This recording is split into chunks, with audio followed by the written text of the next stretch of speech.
Mama. Ayo. Imma. Tete. Harme. Akko. Mama. Harme. Ayo. Deessuu dugda madaa harmee armaannanii. Ayo. Haadha qe'ee guddaa guddisee qananii. Ishee haadha qe'ee koyetti haadha maatii. Mama. Ayo. Imma. Yaa Rabbi harmee koo amaanaa koo nyaatin. Hello ma. Maali yaa mucaa koo maasa galeen kee badee. Baay'ee si yaadeera. Fayyaan kee akkam? Ammayyuu humna dhuftaree. Dhaggeeffatamtuu dhageessifattuu arjaa lubbuu kennitu. Sagantaa raadiyoo haadha maatii. Sanbata duraa yeroo hundumaa waaree booda sa'aatii 10:00 hanga 12:00. Hiyoobii miidiyaa foorooliin qophaa'ee karaa AMN FM 96.3 isin bira gaha. Ashama akkam jirtu dhaggeeffattoota keenyaa AMN FM 96.3 hiyoobii miidiyaa fooroolii wajjin ta'uudhaan qophii haadha maatii sa'aatiin itti darburra geenyerraa baga torban kana geessanii baga nagaan dhuftan nus baga nagaan dhufne waliin jennaa gartuun hiyoobii miidiyaa. Baga walitti dachaanee hiyoobii miidiyaa fooroolii AMN FM'dhaan dhufaa jirra. Egaa torban sadaffaa guunneetu kan nuti jirru gareen keenyaa haadha maatii jennee dhufnee dhimmoota haadhaa wajjin wal qabatan baay'ee kaasaa turre dhaggeeffattoonni AMN FM 96.3 illee yaadota isaanii nuu kennaa turanii jiruu arra deebineerra. Egaa har'as deebineerraa sagantaa haadha maatiitiin sagantaa keenya haadha maatii keessatti qabiyyeewwan hedduu itti bubuuna dhimma maatii dhimma jiruuf jireenya maatii keessumaa immoo dhimma dubartootaa irratti xiyyeeffannee sagantaawwan garaagaraa qopheessaa turreerraa har'as istuudiyootti argamneerraa. Yoonaas Mangashaa Biliseerranaa akkasumas Isqeel Argawuti gareen haadha maatii. Egaa nuti waan haadha jechaa torban sadaffaa finneerra dhaggeeffattoonni keenya illee yaada nuu laachuu jalqabaniiru. SMS'n keenya 8288 tooraan bilbilaa duwwaa 11 71 duwwaa 84 akkasumas duwwaa 11 57 65 irratti yaada keessan nuu kennitu gama teelegiraamii keenya kan hiyoobii miidiyaatiin immoo duwwaa 963 duwwaa 5 kan isittiin yaada keessan nu biraan geessanidha. Akkuma yeroo kaanii har'a sagantaaleen keenya guutuudha sa'aatii tokkoof walakkaadhaan egaa nu ga'an jiru torban akkam. Nungeessugaa yeroo hundumaa hirrifannee mabaana istuudiyoodha. Turtii sa'aatii tokkoof walakkaa qabna dhaggeeffattoota keenya wajjin.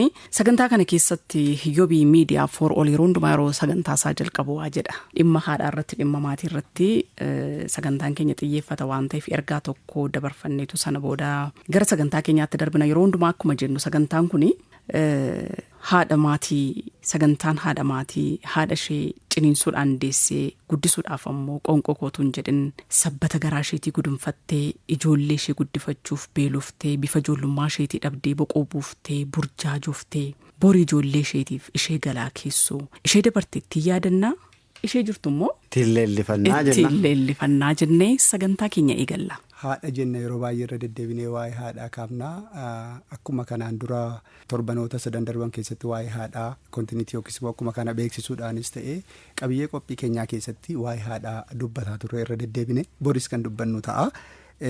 Haadha yeroo jedhanii wantoota baay'ee kaasuu dandeenya. Haadhi cimina garaagaraa qabdi. Haadhi immoo kanumti isheen ittiin haadha jedhamtu gaafa ijoollee deessurraa kaastee daa'ima isheerraa kaasteetu haadha jedhamti malee dubarri yookaan shamarri yookaan kan mucaan godhatiin tokko haadhan jedhamtu mitiire yookiis obboleettii yookiis mucaa jedhamti waan ta'eef. Maqaa haadha jedhu sana fudhachuudhaa fi bu'aa wayiin keessa darbamu jira. Isteeppii mataa isaatii qaba dhufee haadha ta'uudhaa fi shamarreen tokko dubarri tokko wantoota isheen keessa darbitee dhuftee haadha maqaa jedhamu sana kan isheen ittiin gonfattu. Waan daandii keessa darbuu qaba mitiire namoonni hedduun isaanii amma fakkeenyaaf dubartoonni hedduun akka addunyaa kanatti dhala tokko godhachuudhaaf gatii guddaa nama kaffalchiisa. Dhala tokko garaatti baachuudhaaf fenumaa osoo warri haadha taatanii beektan baay'ee beektu wayitii garaatti hafoo kaasee rakkoowwan yeroo sana mudatan jijjiirama amalaa fi qaama irratti dhufu kan hundumaa dabalatee ciniinsuu guyyaa da'umsaa ta'ee isa booda immoo mucaa sana immoo fuudhanii guddisanii sadarkaa maalirraan ga'u wal qabatee gidduun sun ulfaataadha. Kanaaf namni yeroo baay'ee ijoollee muraasa godhachuu filata. Keessumaa dubartoonni ijoollee muraasa godhachuu filatu. Garuu har'a waan nu isinii kaasuu barbaanne akka addunyaatti dubartoota ijoollee baay'ee godhachuun beekamantu jira. Isaan keessaa tokko dubartii biyya Raashiyaa kan maqaan ishee Vaalentinaa Viizilii jedhamtuudha. Dubartiin kun xumura jaarraa 17ffaa fi jalqaba jaarraa 18ffaa keessa biyya sana kan jiraataa turte. Ijoollee 69 ofii isheetii ciniinsifattee deesse. Ijoollee 69. Ijoollee 69 kan ammoo kan isheen deesse abbaa garaagaraaf osoo hin taane abbaa tokkoof. Abbaa manaa ishee tokkoof jechuukooti. Abbaa manaa ishee tokkoof ijoollee 69 deessee. Dubartiin kun si'a 69 ciniinsifattee deessee akka hin jenneef immoo akkamittiin deesse yoo jenne kun galmee wantoota dinqisiisoo addunyaa irratti barreeffamee jira. Ijoollee 16 lakkuu 2 deessee. 32 si'a 7 lakkuu 3 deesse. 21 isaan. 21 fi 32 silaa daadhu. Achi xumura irratti si'a 4 deesse isa 4 deesse immoo lakkuulee 4 deesse. 16. Ijoollee 69 akka addunyaa kanaatti da'uudhaan. Dubartii galmee dinqisiisoo addunyaa irratti barreeffamtee dubartii biyya Raashiyaa Vaalentinaa Vaazelfaa kan jedhamtuudha. Dubartiin kun si'a meeqa deesse yoo jenne immoo yoo idaan immoo al takkaa 16 ittaansee 7 ittaansee 4 si'a 27 ciniinsifattee ijoollee 69 deesse. Kun nama ajaa'iba jenne. Ajaa'iba harmee riikardii addunyaa qabattee dada'umsaan isheen kuni. Egaa eebbiseera inni namatti maal jennare gadameessa ishee eebbifamaadha. Lakkuu namoonni argatan eebba waaqaati.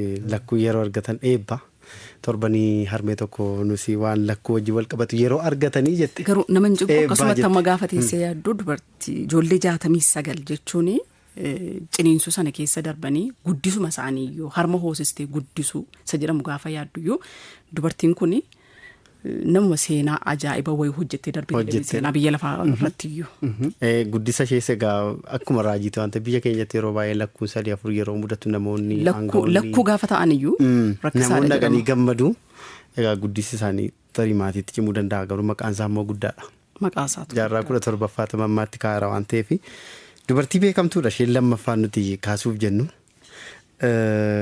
Bara mootiidhasi. Da'umsaanis immoo baay'ee beekamtuudha. Maqaan ishee beekamaa waan ta'eef malee tariitii akkasa sanaa baay'ee miti ijoollee 16 kan isheen qabdu waggaa 19 keessatti ijoollee 16 deesse. Maariyaa Teerezaa Taaler jedhamti. Roomaan Impaayir kan nuti jennu.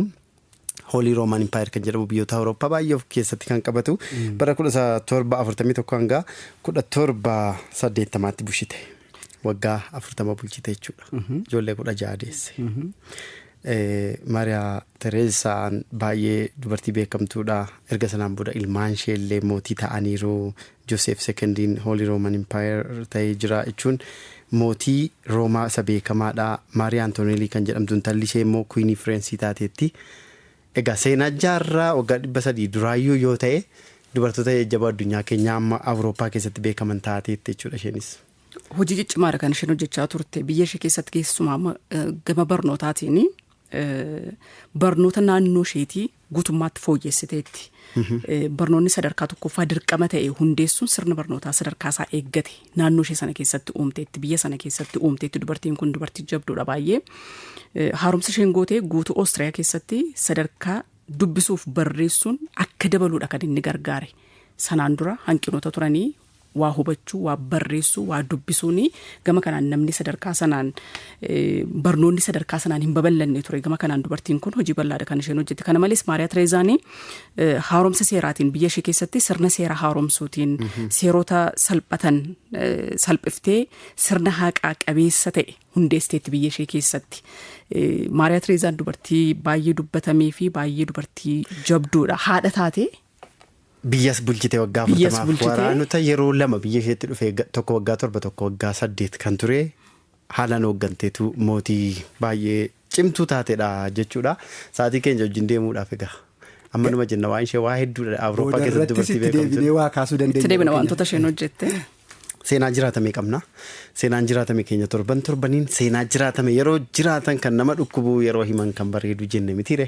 Kanaaf seenaa jiraatamee keenya har'aa haadha ajaa'ibduu tokko kan daa'ima ishee dhabdeettattiin jedhanii deebitee argatteedha hospitaala. Du'eera dhamee namni yeroo koo baay'ee nama gammachiisa. Daa'imni keenya jiruttiin jedhanii deebitee guyyaa tokko booda jiraa kottuu fudhadhuttiin jedhan. Erga dhiistee irraanfattee manatti galtee booda.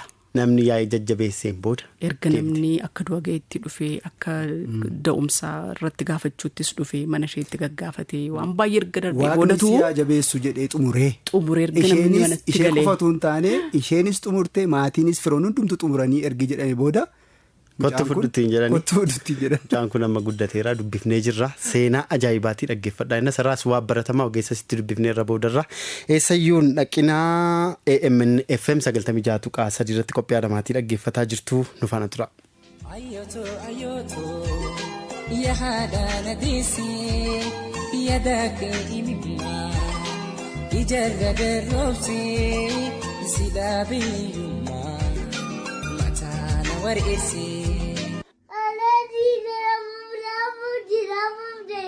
Ani maqaan koo Gaaddisee Gajoon jedhama. Jireenya koo kan mudate ani gaa'ila qabadhee dhala argachuudhaaf yaalii guddaan gochaa ture.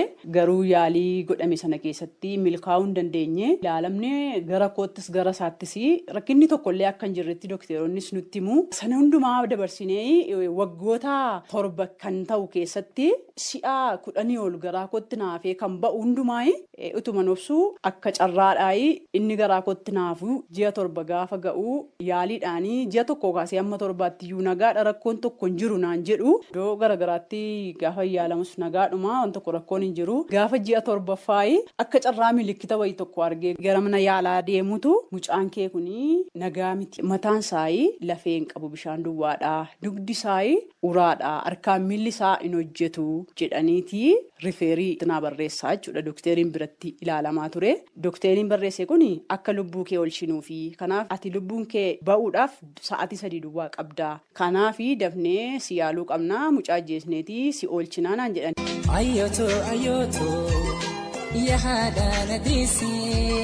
Itti deddeebi'anii altiraasawundii galgala sana si'a 7 kaasanii ispeeshaalistiin borganama waan dhufuufi borganama yoo da'uu dandeessee yoo da'uu dadhabde immoo opereeshinii si gooneeti si oolchinaa jedhanii galgala sana na bulchanii. Mucaa ajjeefnee si oolchina gaafa jedhanii galgala sana akka kanatti wallaansoo waliin qabaa turre ani mucaanii du'uu hin qabu akkasumatti yoo dhalatee guddatu yoo dhalachuu dadhabe immoo operaasyoonii ta'ee nanini waama mucaan kun ta'uun ilaala waan jedhamuuni wallaansoo ittiin qabaa ture. Kanarratti gaafa ispeeshaalistichi dhufee dookteroonni hundumtus naanna'anii gaafa ilaalanii mucaanii akkuma rifeerirraa jiruudha sirriidhuma jedhanii kanaaf atattamaanii mucaa ajjeesnee si oolchina kan jedhamu murtoo sanatti fidan. Gaafa natti fidanii ani jedheen jiraadheera amma tokko garuu wanta waaqayyoo garaa koo keessa kaa'e kan ammoo ilaalee yoo du'es du'ee yoo jiraadhes jiraachuun barbaada malee ani lubbuu kanarratti du'a murteessee akka mucaan kun du'u gochuu hin danda'u gaafa natti jedhu namni walii galuu hin dandeenye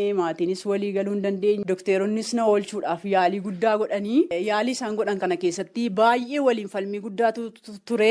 Waliin falmii kana keessatti immoo maatii warri kaanii isheenuu oolchittiin jedhu dookteriinis garuma maatii goreetii ishee oolchuun barbaada jedha. Ani immoo qophaa kootti obboleettiin koo tokkos kan na bira jirtu waanuma waaqayyo godhu ilaallaa kun ta'uu hin qabu jechuudhaani na jajjabeessiti. Dhumarratti gaa'ii na farramsiisanii gaafa na farramsiisanii mucaanii yoo jiraates jiraate yoo dhalatee na rakkisates na rakkisu ani mucaa kana akka waan tokko hin goone jedheenanii farrame nan barbaada waan barbaade yoo ta'e mucaan kun kaanserii sammuu yoo qabaate illee hinuman barbaada jedhee waadaa gale gaafa waadaa galuu isheedhanii erga isheen akkas jettee jedhaniitu qoricha miixuudhaaf ta'u qoricha tokko bitaniiti liqimsinaan jedhanii qorichicha liqimsee mucaan sila garaa koo keessaa taphatus xaxxi jedhee.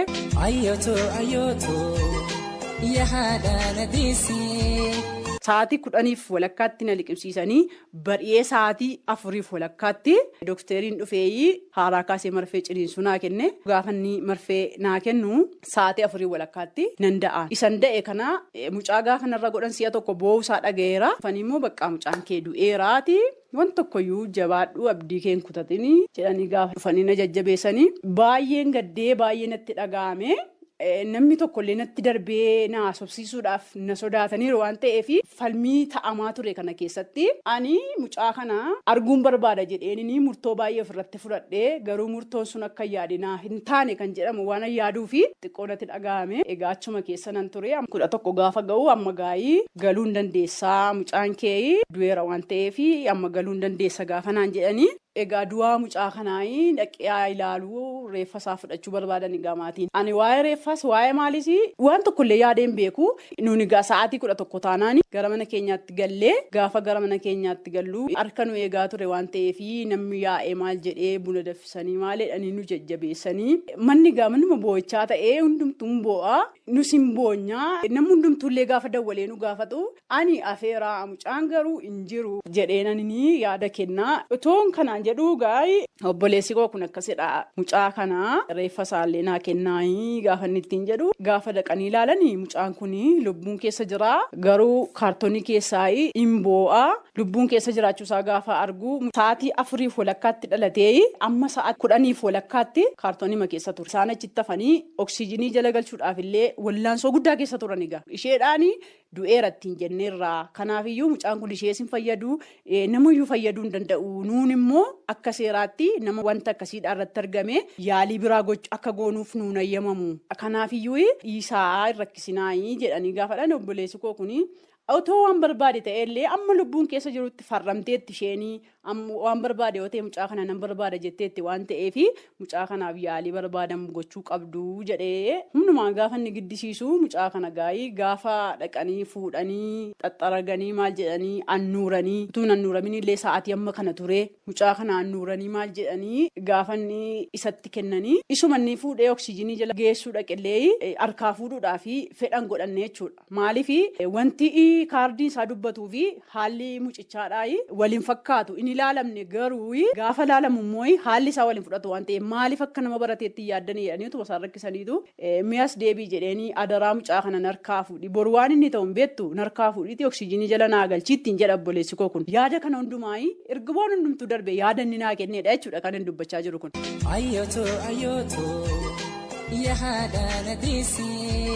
Gaafa harkaa fuudhanii oksijiinii jala galchanii nannasaa xaxxaraganii maal jedhaniiyyuu mucaan nagaadha. Humaa tokkollee mucaan rakkina tokkollee hin qabu. Inni gaachi jala ilaa mucaan kun yoo du'e na waama. Yoo jiraate haadha waama lafa isheen jirtu naqee fidaadheeti. Inni silkii koo fuudhee harka isaarrattis miila isaarrattis barreessisee irratti laxxabsiisee kan isaas qabsiiseetu inni na bira dhufeetu hin taane garuu mana isaatti gale. Gara mana isaatti galee obboleettii koo tokkoof yaada isaa immoo utuu isheen hin dhageen jedhee ishee yaada isaa qabsee hin galle nuyi isa galle. Akkuma warra gaddaatti namnis nutti yaa'ee gibbiinis akkuma warra gaddaatti teenyeetu amma gaa nu jajjabeessaniiru iyyuu galgala sana gaa bullee ganamas namoonni dhufanii taa'aa jiru utuma teenyu isa galgalaa sana bullee ganama sa'aatii 6 waayirru keessa mana yaalaa na dawwalu isuma asii dawwalan silkii koo irratti namni mucaa fayyaa barbaada ati mucaa fayyaa gattee galtaayii gaafa naan jedhanii dogoggortanii tuyii namatti dawwaltan adda baasaa ani mucaan kee boqoteera naan jennaan hangale malee ani mucaa fayyaa gateen gallee gaafan jedhuuni maaltu dawwalame gaafa naan jedhan akkasiidhaan silkii gaafa lafa godhu sisteeriin koo tokko fuuteeti akkas waan akkasiitu jira akkasii akkasan godhee galee dheenatti dubbateera kanaafiyyuu kaan deemnaayi jedhu maanni gaafa dhani amanuu amman hin dandeenyetti natti haasa'uun akkamitti akkas erga du'eeradhaan akkas godhani natti akkas godhee galee gaafa ni naan jedhu nana manee isaanumaan iyyuu mucaan isa sa'aatii meeqatti dhalateedha gaafa jedhu isa 4 walakkaatti dhalateedha ati immoo gaaddiseedha miti aan gaaddiseedha gaafa jedhuuni isarratti amaneen. Utoo namni mana keessa guutee taa'u namni yuunna'ee waan itti dubbannu wallaallee hin jiru jennee haasaarra waan ta'eef amma immoo jirattiin jechuunis nutti ulfaate jiraanuu jechuu isaanii samanuu hin dandeenyu maaliif san hundumaa waan hin beekneef akkumatti nama dhiisneetu akka waan ta'an yookaan immoo dhukkubsadhee maal jedheettitu namootuma keessaa ka'i jedhanii mana fuudhanii makiinaa waamanii hin deemneen gaafa nachi ga'u kottuu mucaadhaa kaardii baasinaan jedhan ishedhee ani homaayyuu sammuun koo na jeeqameera waan ta'eef gaafa kaardii baasee dura mucicha ilaaluun barbaadeen kottodhanii gaafa naqee oksijiinii jalatti ilaalu mucaan oksijiinii jalaa inuma xabata malee homaa tokko rakkinni hin jiru gaafa nachi ga'u ani mucaa kana gali mataasaa kana akkasittiin qaqqabeen ilaalaa dudda isaan gadi galagalchaa waliin maaliif akkas goota mucaanaan jedhu ani waan hin godhuufan beekaa harka isaa kana gaafa ilaalu mucaan harkaan miilaan isinuma xabataa gaggalchee ilaaleen isa booddee dhaqeen kaardii baaseefiin dhufee kaardii baaseefii gaafan dhufu amma gaabira turtanaan jedhanii hospitaala sana keessa ji'a 1-14 taa'e ji'a 1-14 taa'ee guyyaa tokkoo fi namni tokkollee mucaan kun nagaadha naan jedhanii beekan tokko dhufee altiraasawundii kaasaa taraa dhufanii waan meeqa jedhu ani garuu kanuma arguu kootti waan hin gammaduu fi mucaan kun nagaadhuma jedha malee saayi oksijiinii jala gaafa ture gaa'ii ana malee namni biraan ittiin darbu maatiin hundumtuu dhufanii amanuu hin dandeenye. Hamma abbaan manaan koo hin amanneettidha. Maaliif ija isaanii hin argine waan ta'eef amma dhuguma mucaan kun nagaadhaa gaafa inni naan jedhu nagaadhuma jedhaanii dookteroonni gaafa dhufan mucaan kee nagaa miti akkuma jedhamedha naan jedhu bitii guddaatu ta'e gaachi keessatti maaliif gaafa dhufanii mucaa laalanii kaardii isaa laalanii waan jedhan hundumtuu faallaadha. Garuu achi keessatti waan meeqatu ture mucaa kana gaa'ii wanti argamuuf wanti hin argamne wanta baay'eetu jira. Sana keessatti yaalii gochuudhaafis jedhanii gaafa harkaa fuudhanii mucaa kanaa garmalee utuma yaalanii faa mucaan kun harkatti du'ee mucaa kana du'eera jedhanii faayi yerootti natti himanii mucaa kana oksijiinii jalaas fuudhaniitu gara kan gaaroo beetitti dabarsina mucaa keenaan jedhan. Maaliif mucaan fayyaa matee isa du'ee ka'e sana fayyaa matee oksijiinii jalas isa sida oksijiinii itti butanii jiran illee irraa butanii achitti darbinaan jedhanii achitti darbee.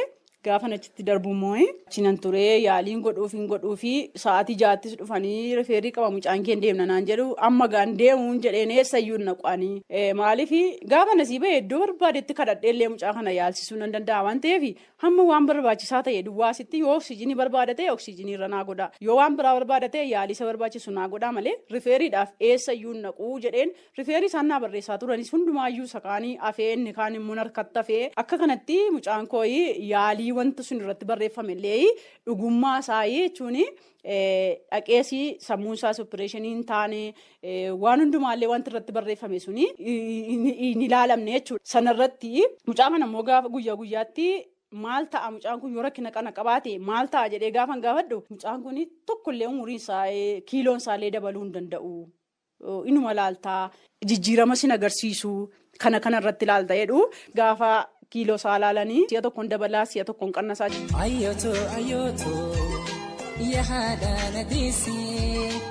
Sana kanaan egaatuma jennu mucaan kun kiiloon isaa tokko tuqaa lama ta'e. Tokko tuqaa lamaan baasuu hin danda'anii warri kiiloon isaanii lama hin guunne yoo achi keessa taa'anii amma isaan lama guutanitti eegaa turanii garuu tokko tuqaa lama waan ta'eef ani ganaan tura deeman ta'a ji'a tokko taa'een akka carraa dookteriin tokko dhufee. Hundumatu ilaaluuti mucaa kana ol fuudhee ilaaleeti mucaatii maafas teessaa mucaan kee nagaadhaa naan jedha ishiin jedhaan gaafa inni nagaadha naan jedhu hin galtuuree otoo hin galee nan jaalladhaan naani naa barreessaa akka hin galuuf gaafa ittiin jedhu naa barreessee maal jedhee gaafa inni naa barreessee jedhu utuma isaan achi keessa jiranii waan hin qabu hundumaa sirreeffadhee galuudhaaf hin ka'e gaafa galuudhaaf ka'u mucaan kiiloo tokko tuqaa lama waan ta'eef oksijiinii irraa buteen ka'a malee oksijiinii malee jiraachuu hin danda'u garuu achuma keessa turuu waan ani hin barbaanneef galuuf gaafa ka'u dhimma dubartootaarra kan hojjettu tokko dhufteeti seenaa mucaa kanaa hundumaallee na gaggaafattee akkaataa itti wajjin rakkachaa turre na gaggaafattee waan baay'eetti na jajjabeessitee hin deemte akkan galuuf jedhu hin beekne seeni. Dhumarratti illee ani itti dookteroota hundumaallee waamtee mucaa kana shillimaata kenneefi asii baasuun qabaa nama akkasitti mucaa du'aadhaanii jira mucaan koo jedhu ofii du'ee mucaa jiraachisa nama jedhu amma har'aatti illee an argeen beeku sana hundumaa keessatti gaafa dubartoonni baay'een illee hirribaan dagatanii mucaa isaanii waan meeqaan duraa dadhabuu mucaan kun sa'aatii 24 guutuutu isheen bira teessu. Jedhanii informationii naan ga'u kanaafi ani dhuma mucaa kanaa shillimaata addaatiin as keessaa baasuun qabaa jettee gaafa isheen dubbattu egaa isaan kaan ittiin tollee isaan kaan itti toleera waan baay'eetu jira anis achi keessatti waan baay'ee argaa waan an ooluuf achi keessa turuu hin barbaanne kanarratti gaafa dookterichi immoo naa barreessu ani suma sana oksijiinii jalaa ammuma fuudheetaniin nan gadhadhee gaafan ka'u karaatti gaa'ii wayyaa sitti xaxee maal jedheenanii fuudhee ka'ee takka oksijiinii jalaa baheen beeku erga dhalatee gaa'ii gaafani fuudhee ba'u mana ga'ee gaafa mana ga'u dookteriin utuun achiin bahini gaamaallaan jedhee elaa yoo mucaa kana fuutee nan gala jette kan manatti bitamu jira birrii xiqqaadhaanii jechuun humna koollee miti kan isaan xiqqaadha jedhan sunis akka nama tokkotti bituu hin dandeessa yoo ta'e oksijiinii kana bittee manatti namni tokkollee utuu sitti hin darbini mucaa kana turtii akkasii jala tursuu qabda malee mucaan kun hin du'a. Kanaafiyyuu yoo asii kiiloo kanaan immoo fuudheen gala jette immoo farramtee lammata akka as hin deebine gochuu dandeessaa naan jennaani sana hundumaallee dhiiseenanii guyyaa tokko lama dabaladheen nan ba'eega.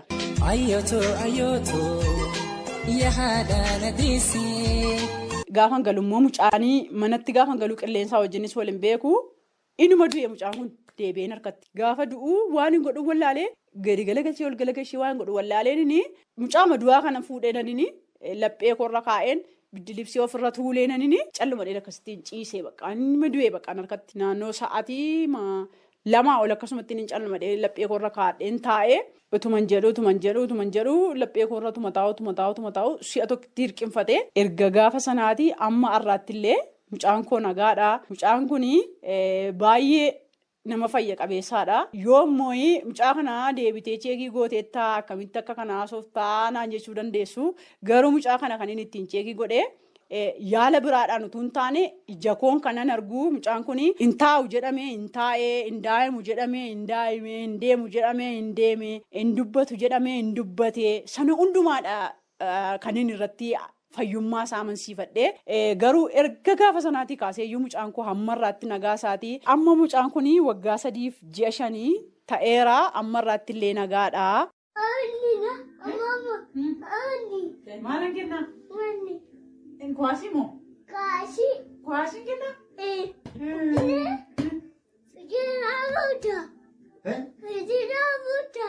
Esa? Wame, amaire rajira?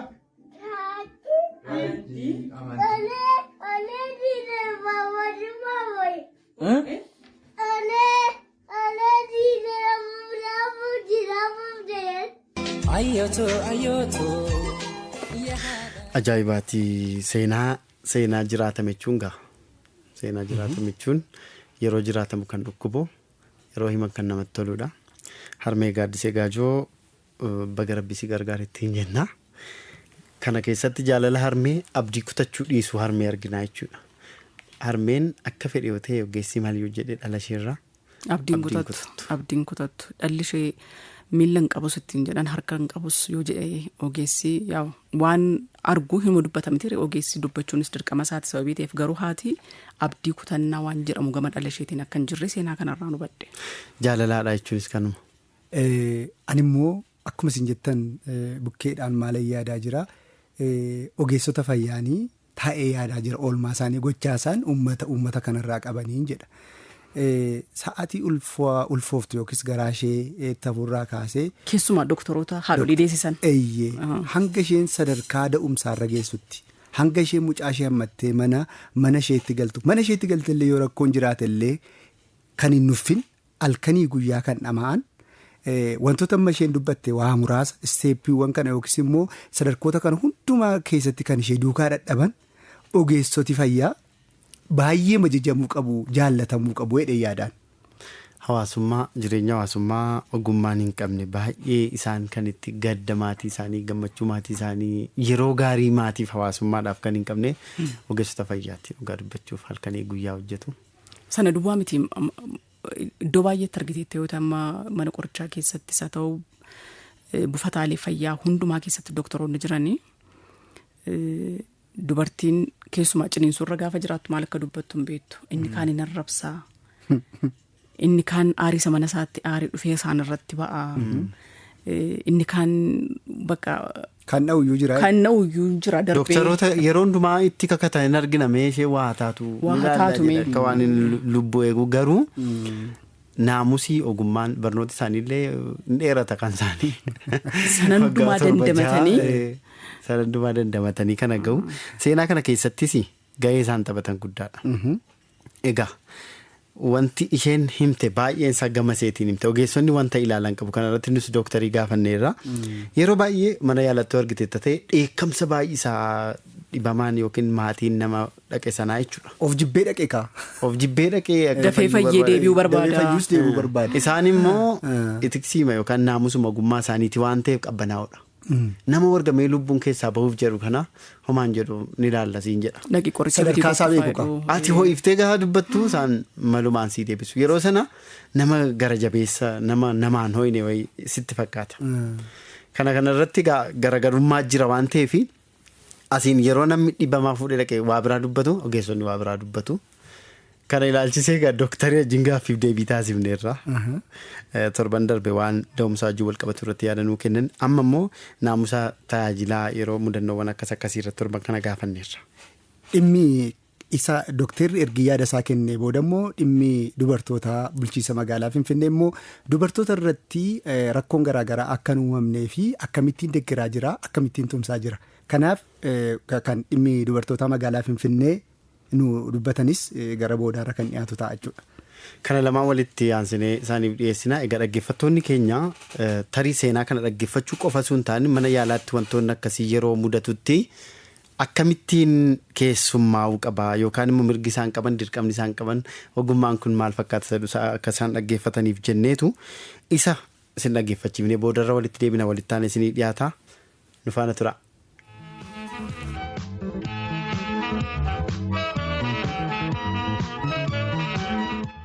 Fayyaa Dubbaaleen jedhama. Hakiima ispeeshaalistii olaanaa ulfaa fi gadameessaati. Bakki hojii koos naannoo Finfinnee kana. Mee jalqaba irratti ogummaa keessaniin wal qabatee haadholiin hawaasa keessatti numa jaallatamu nama hundumtuu isaan jaallata. Isin immoo hiika haadholiif jaalala haadholiitii fi sadarkaan isin kennitan maal fakkaata ogummaa kana ergii dhuftaniiti? Hundi keenyu jaalalaa fi kunuunsa haati nama gootu nama beekna. Dalannee haadhumatu nu kunuunsee nu guddisee kan afaanis gaariis waan hundarraa kan baru haadharraati abbaa caalaa. Akkuma walii galaatti immoo haati qabeenyaa isaa olis ta'uu danda'a. Maaliif haati tokko utubaa manaati. Kan daa'ima kunuunsitu, kan daa'ima soortu, walumaa gala qaama isheerraa qooduutiin, harma hoosisuutiin. Kanaafuu jaalalli haadhaa kan baay'ee hagana jedhamee tilmaamamu miti. Gama aadaatiinis saayinsiitiinis odeemne oolmaan aadaa baay'ee guddaadha jechuu dandeenya. Safarree hangana jechuu hin dandeenyu garuu kan eenyu caalaa jaalalli aadaa baay'ee guddaadha. Ayyee kanneen afaan Oromoo jala haa ilaalaa deemnu daa'imni koos nagaadhaanis nagaadha. Dooktarii ammaa kana naan jedhaa kana gochuun qabu jedhanii haadholiin immoo morman yookaan erguma kun ta'ellee booda immoo dooktara kan komatan jiraachuutii danda'u ta'a. Waan akkasiis waan nu mudatuuf dooktaroota wajjin dhimma amantaa wajjinis wal qabachuu danda'a kuni. Komeewwan kana tariitii akkamittiin keessummeessitu hojii keessan keessatti? Murtoon akka kanaa gaafa fudhatamu haadha duwwaa miti abbaan illee yoo jiraate yeroo baay'ee murtoo kanarratti ni hirmaata. Garuu wanti guddaan inni riilii rakkinni kun jiraachuusaa qulqullaa'ee beekamuudha. Edda rakkinni kun jiraachuunsaa qulqullaa'ee beekamee booda garuu sirriitti haatis akka hubachuu dandeessu. Abbaanis yookiin maatiin xiyyoos kan biraa jiraate isaan rakkina kana ifatti hubachuu akka danda'an gochuudha. Rakkina kana hubataniitinaan isaanuu murtoo mataa isaanii ni fudhatu. Wanti dhufuu haa dhufuu riskii jiruu fudhannaa yoo jedhanis immoo booda ogeessa gaafachiisuu waan danda'uufi mallatteessanii yookiin manuma yaalaa turu yookiin gara mana isaanii galuu sana booda bu'aansaa boodarra walumaan ilaalamaa jechuudha. Waan akkasii nama mudata. Yeroo adda addaa hospitaalaatii mallatteessanii kan bahanii jiru. Riskii yookiin balaa dhufuu danda'u nuti itti gaafatamna jedhanii mallatteessanii kan wanni jedhu jiru.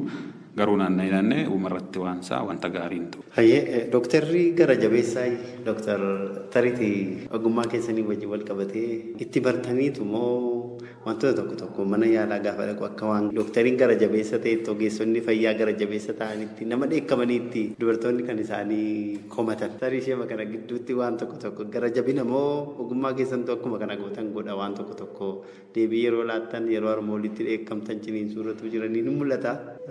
Maaliif wal qabatame? Kun gara jabeessummaa miti muuxannoodha. Fakkeenyaaf atammaa emerjensii yookiin kutaa da'umsaa kutaa warri galteen beektu yoo ta'e seentee amma fakkeenyaaf beeksisuma hojjechuuf seentee dhiiga argitee kufuu dandeessa. Nuti garuu otoo gara hojii isaatti hin galiin barumsa irratti qaama namaa tokkosaa adda adda baafnee qorachuutiin waan adda addaatiin muuxannoo fudhannee waan itti barree fi wanti namni gaggabee namni dhiige namni maal ta'e hirrifannu paanikiin goonuu jechuudha. Hirrifannu garuu kana jechuun garuu rakkin otoo namni rakkina waa'ee keessa jiru rakkina namichaa dhaabannee ilaalluu jechuu miti. Garaa jabaachuu fi wanta tokko ilaalanii na hu'isuun adda adda. Namni karaa irratti fakkeenyaa fi konkolaataan baay'ee yoo dhiigee namni kaan baqachuu danda'a. Ogeessi fayyaa garuu fuudhee dhiiguma isaa wanni jecha dhaqee yaala kennuu danda'a. Kuni maal barbaachisa? Muuxannoo gara jabina barbaachisa. Gara jabina jechuun garuu asirratti gara jabinni inni asirratti odeessinu garuu gara jabina hamminaa yookiin nama gadduu dhiisuu waan akkasii miti. Gama kanaan ogeessonni riskii akka kanaa fudhatanii wantoonni namatti ulfaatan tokko tokko keessa dhaabbatanii qaama nama baqaqsanii hojjechuu dhiiga namaa ofitti diddibanii wanni jechuun kuni ogeessonni fayyaa akka namaaf garaa laafanii hojjetanii mul'isa malee. Waan kaasuuf isa kana dhaggeeffattoonni keenya isaa akkuma waan argan irraa waan taajjaban hubataniif deebii ogeessota irraa dhufu jedheeni. Haa ta'u ulfaadhaa Dooktar waan baay'eedha kan nuyi haasofne egaa carraasiniifis kennuun dirqamaatii harmoolee biyya keenya keessa jiraniif da'umsaa wajjin wal qabatanii jiran waan isin mudatu irraa dhaamsa dhaamtaniif yoo jiraate dhumarratti dhaamsuma ogeessaa. Yeroo ammaa almost dhaabbileen fayyaa keessa isaanii tajaajilli hagam jiraa hin jiru inni jedhu dhimma biraatii garuu dhaabbileen fayyaa kutaalee biyyattii almost iddoo baay'ee ni jiru. Hospitaala buufata fayyaa isaa gadis ogeessonni kanarratti hojjetanis dirqama ispeeshaalistii otoo hin taane ogeessonni midwaayifoonni narsoonni ni jiru kan hordoffii godhanii. So haadholee duwwaas miti abbaan manaa yookiin firoonni naannoo ishee jiranii hubannoo waa'ee ulfaa qabaachuu qabu. Akka isheen mana yaalaatti hordoffii gochuu qabu. Akka isheen mana yaalaatti deessi gochuu qabu. Gaafa hordoffii fi mana yaalaa deemtu wanta ogeessonni itti himan daanjarsaayin jedhanii an itti himanii jiru. Daanjarsaayinoonni kun maal akka ta'e dhaggeeffatanii yoo wanti kun irratti mul'ate dafanii mana yaalaa deemuu qabu. Manatti da'uun qabanii yoo ciniinsuun qabee rakkina adda addaatiin yookiin waan adda addaa jiraate yoo abbaan manaallee hin jiru ta'e maatiin yookiin firrinni kaan mana yaalaa geessuu qaba. Naannoo erga ji'a 9 galanii immoo qophii gochuu qabu. Naannoo yeroo sana tibba sana qofaa ta'uun qabanii abbaan manaa firoonni obbolaan yookiin maatiin kaan isaan bira jiraachuu qaba. Walumaa gala wanta ogeessi fayyaa isaan gorsu daanjarsaayin jedhee isaan itti himu sirriitti dhaggeeffatanii mallattoo shakkisiisaa yeroo argan dafanii gara mana yaalaa deemuu qabuun jedha. Ulfaadhaa jennaa Dooktar Fayyeeraa Dubbaalee ispeeshaalistii ulfaaf gadameessaatii dhaggeeffattoota keenyaa ogeessi maal jedhee yaada nu laachuu keessaniif guddaa galatoomaa isiniin jenna.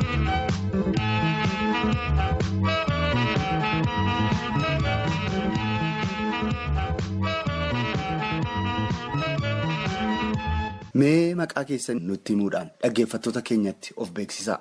Zannaash Katamaan jedhama.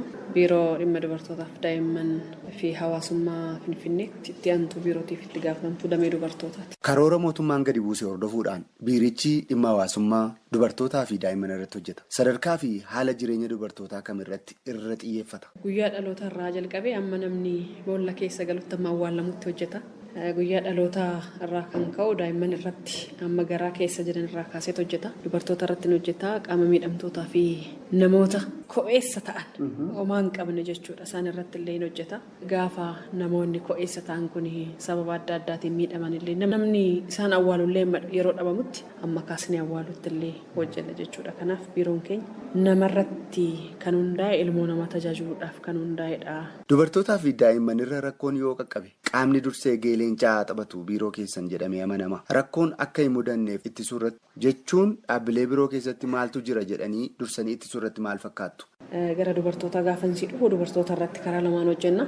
Karaa tokkoon fayyadamummaa fi mirga dubartootaa kabachiisu. Karaa biraatiin immoo gahee hundeessummaa yookaan gahee murteessummaa biyya kanarratti dubartoonni akka ba'uu danda'an dubartoota aangessuu wajjin wal qabatee hojii dubartoota ijaaruu, hojii dubartoota cimsuun hojjenna jechuudha. Gama hundaanuu nageenya dubartoota waliin wal qabate fayyaa dubartoota irratti illee hojjenna. Miidhaan adda addaa dubartoota irratti kan geenye aweernasiin kennina. Waa guddaan hubannoo uumuudha waan ta'eef hojii hubannoo uumuu bal'inaan hojjenna. Kana bira darbee rakkoon adda addaa gaafa uumame immoo biiroo fayyaa wajjiniin qindoominaan hojjenna. Fakkeenyaaf dubartiin tokko rakkoon irra gahee gaafa mana yaalaa deemtu seeraan akka tajaajila argachuu dandeessu ni hojjetama jechuudha. Fakkeenya isinii kaasuudhaaf miidhaa gudeeddii, miidhaa reebichaaf miidhaa garaagaraa dubartoota keenya irra gaafa ga'u koominikeeshinii qabna. Koreen ittisaa miidhaa dubartootaaf daa'imman irra ga'u hamma aanatitti ni jira. Isaan suni koominikeetu nu godhu. Hooggansa aanarraa hin qabna, kutaa magaalaarraa hin qabna, kutaa magaalaatti koreen kun sadarkaa kutaa magaalaatti hin jira. Odeeffannoo nuu kennu hospitaalota 4 irratti tajaajila dubartoota qofaaf bakka itti kennisiisnu yookaan one stop center bakki jedhamu hin jira. Iddoo sanatti yaaliin hin godhamaa fi psychological treatmentiin hin godhamaa fi xiqqooshee hafuura fudhatanii fooyya'anii gara maatii isaaniitti deebi'u.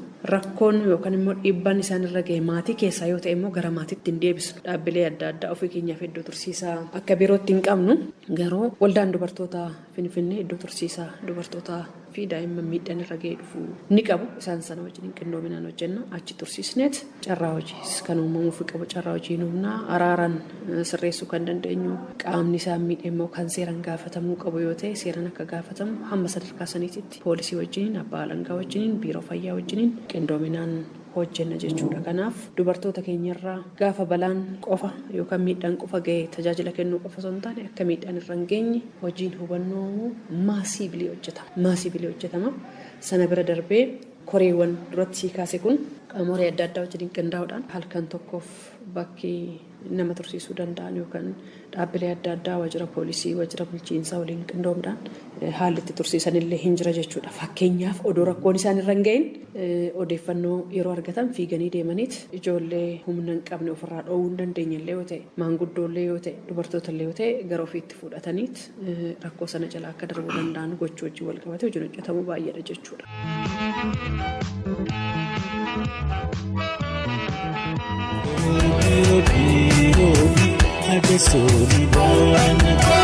Mama. Ayo. Umi. Harme. Ako. Mama. Harme. Ayo. Haati maatii hortee biyya tokko taati. Haadha maatii biyyaa biyya haadha maatii. Haadha maatii. Sagantaa raadiyoo haadha maatii. Sanbata duraa yeroo hundumaa waaree booda sa'aatii 10:00 hanga 12:00 Hiyoobii miidiyaa foorooliin qophaa'ee karaa AMN FM 96.3 isin bira gaha. Kan dhaggeeffataa jirtan qophii haadha maatiiti. Hiyoobii miidiyaa foorool AMN FM 96.3 irratti isin biraan kan inni gahaa jirudha. Yeroo gaariin waliin akka dabarsaa jirtan abdannaa. Egaa gareen Hiyoobii miidiyaa foorool torbaniin jedhaa 7 sadaffaa qabanneetu kan nuti jirru. Hirmaannaan keessan ammallee ho'aa ta'u jennaa. SMS keenya 8288 akkasumas toorawwan bilbila keenyaa duwwaa 11 duwwaa 84 akkasumas duwwaa 11 57 65 irratti nuun dubbisaa yaada keessan nuu qoodaa isiniin jenna. Egaa seenaawwan jiraatame akkasumas ogeessi maal jedhee isin biraan geenyetu kan nuti deebinee Dooktar waa hedduu kaasaniiru. Achi keessaa gaaffiin nus dhaggeeffattoota keenya wajjin dhaggeeffanne dooktarii gara jabeessaa kan jedhu ture. Dooktarii gara jabeessa miti garuu dooktarii ati tokko miti nuti barannee ati dhiiga yoo ilaalte hin kuftaa. Nuti garuu dhiiga shaakallee ilaallee dursa isa dhugaatu hin ta'in dhiiga isa sobaasa ta'u qaama namaa isa sobaasa ta'u kukkunnee itti barree. Haala kanaan waan guddannee fi tasgabbaadha yeroo dhibeewwan dhufu rakkinni garaagaraa dhufu hospitaala keessatti. Kanaaf waan nuyi namaaf hin dhiigne isinitti fakkaataa nuun jedhe. Lubbuu namaa baraaruudhaaf jecha kan isaan waan sana hundumaa keessa darbanii garuu gara jabina fakkaata gaafa teessee ilaaltu dhugumayyoo.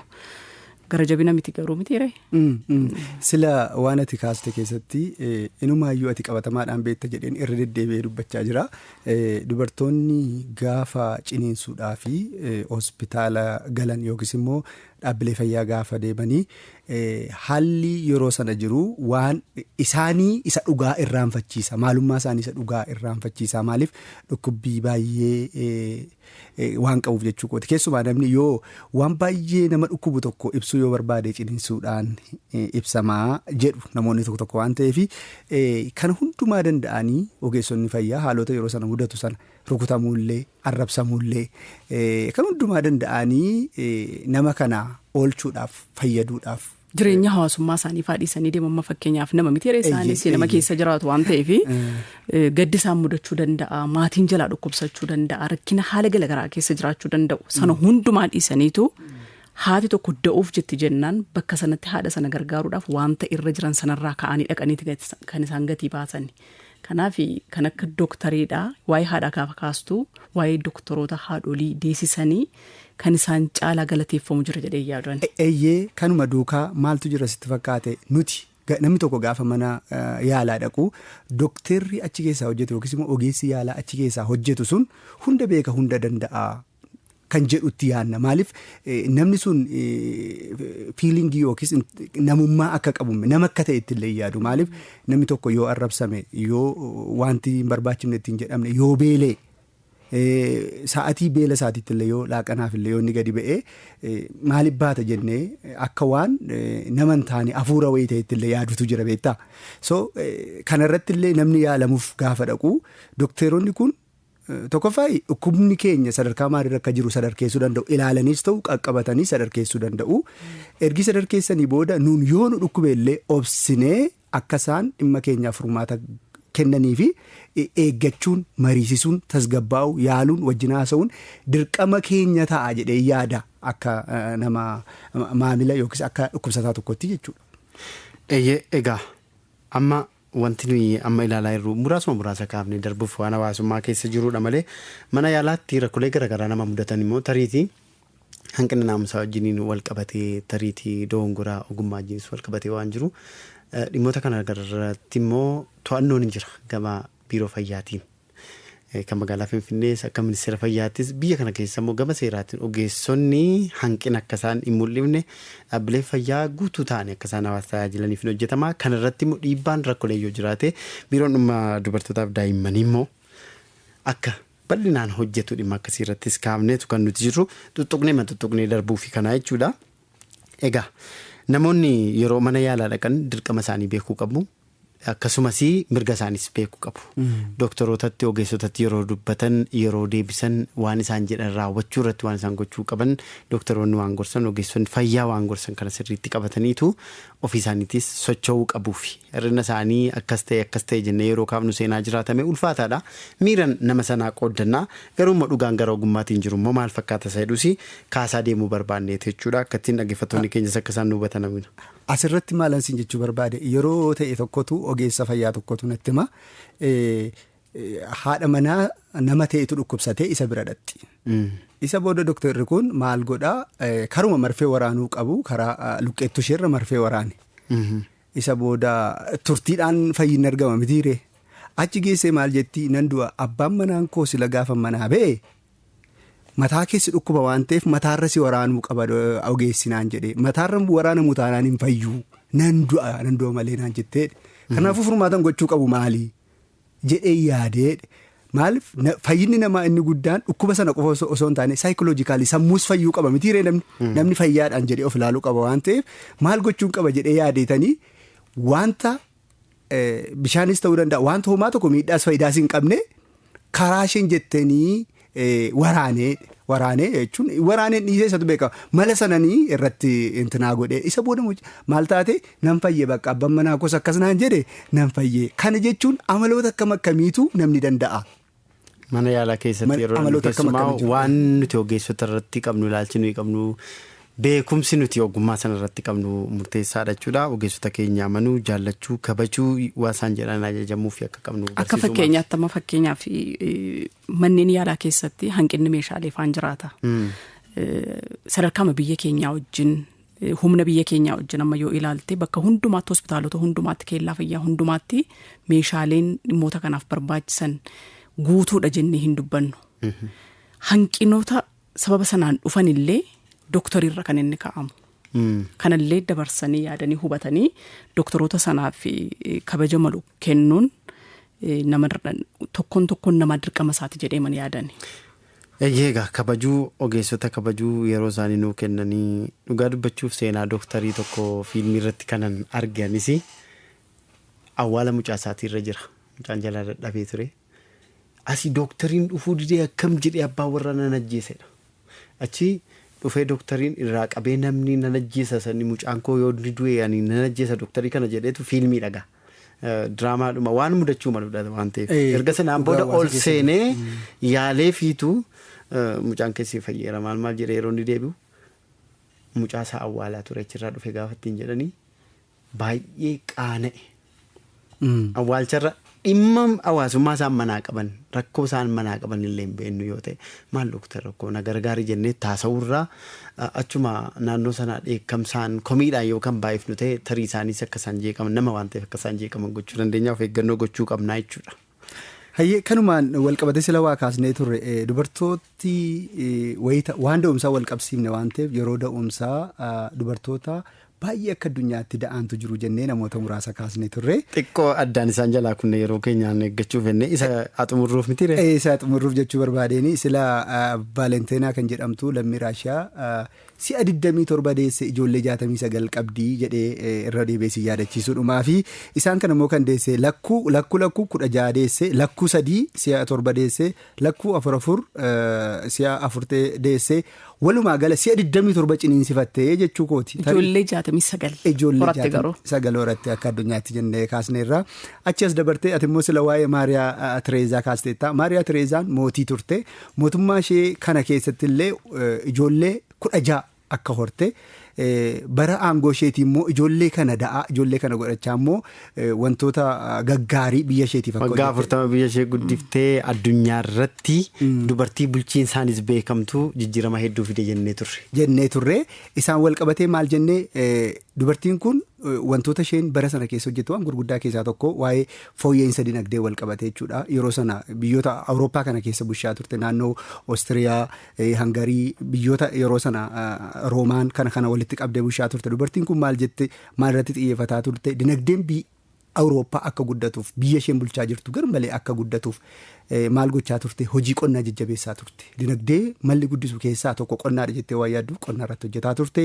Hojiin daldalaa daldaltoonni hundumtuu daldala isaanii seeraan akka hojjetan hojiin daldalaa akka babal'atuu fi haalota mijeessaa turte. Indaastirii warshaaleen biyya sana keessa jiran hojii isaanii seeraan hojjetanii gibira mootummaas kaffalanii nama hundumtuu dinagdee biyyichaa akka guddatu irratti hojjetaa turte. Misoomawwan bu'uuraa kan akka daandii yoo hin jiru ta'e wanti oomishame tokko yookaan wanti karaan irra daldalan hin jiru waan ta'e bu'uuraalee misoomaa akka karaa ibsaa bishaan bu'uuraalee misoomaa warra jedhaman kana irratti dubartii baay'inaan hojjechaa turte. Kana qofallee utuu hin taane yeroo baay'ee amantiidhaan biyyoota tokko keessatti amantii walitti bu'iinsi ni jiraata mitiire isa kana hambisuudhaaf illee wal danda'anii toleeraansiisa jedhamu kana wal danda'anii amantiin biyya sana keessa jiru hundumtuu wal danda'ee akka waliin jiraatu nagaadhaan akka waliin jiraatu dhimmi amantii dhimma lafaa miti dhimma lubbuuti malee. Waan qabnu walii wajjin jiraachuu qabna nageenya keenya humne tokkummaa keenya cimsinee wajjin jiraachuu qabna jettee illee nama yeroo sana keessa yaada kana qabatte ijoollee amma kana horaa siree ishee irra ciifteeti fakkaata karoorri kan hojii barbaade.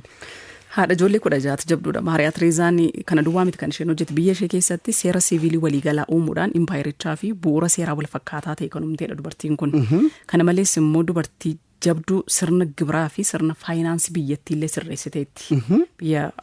Biyya kana keessatti dubartii bu'aa guddaa buustee ijoollee ishee godhachaa guddisaa aangootti kennameen immoo biyya bulchuutiif ammoo dubartii bu'aa guddaa buustee darbite. Biyya keenya keessas jijjiiruun dubartoota baay'ee kakaasuu dandeenya miti gaba kanaan.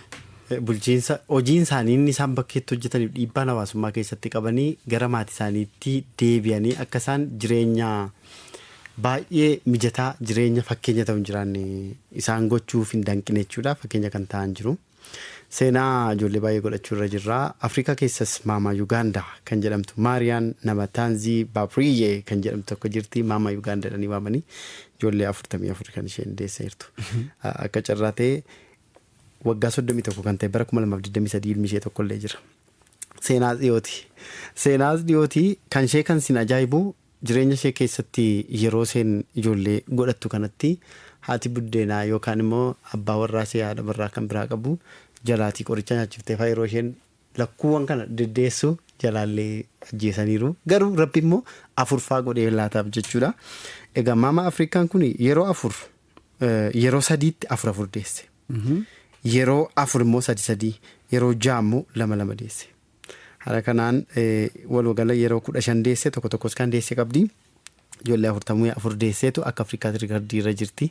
Biyya keenya keessas kanneen lakkuu goggodhatan horan haadholiin hedduu jira. Baay'ee nama gammachiisa. Baay'ee jira keessumaa gara Xaaliyaanitti isa deebiseen sana booda gara biyya keenyaatti achi deebina. Lammii Xaaliyaan Leonantiina Albaanoo jedhamu tokko immoo jirti.